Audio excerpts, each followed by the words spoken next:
So what do you make of the news coverage of this? Your viewers won't be shocked to hear this, Tucker, but the news media, the fake news media, are lying about the situation in Venezuela. Let me put it for you this way. Imagine if Hillary Clinton had refused to admit defeat after losing to President Trump in 2016 and banded together a group of 24 U.S. soldiers and attempted to take the White House by force.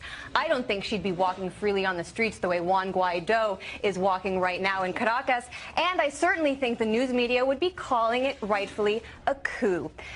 And let me just tell you, when it comes to what's happening on the ground there, I can tell you, I was there for a month earlier this year. The opposition has no popular support. Juan Guaido proved today once again that he will only ride in to power on the back of a U.S. tank. And what's more, we hear about a humanitarian crisis there, Tucker, but what we never hear is that is the intended result of U.S. sanctions which have targeted Venezuela since 2015. Sanctions which, according to a report that was released just last week by the Center for Economic and Policy Research, has led to the deaths of 40,000 Venezuelans and will lead to the deaths of thousands more if these sanctions aren't overturned. President Trump, if he truly cared about the American or the Venezuelan people and the American people for that matter, he would end this disastrous policy, he would end the sanctions, and he would look into John Bolton's eyes, into Elliott Abrams' eyes, and Mike Pompeo's eyes and say, "You are fired. You are leading me down a disastrous path, another war for oil," something the president said. You are passionate. He was celebrated by the American people when he said Iraq was a mistake, and now he's willing to do it again.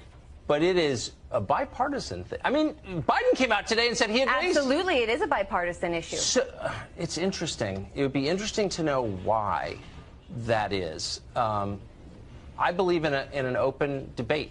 And I'm not sure I agree with everything you said, but I'm glad that you could say it here.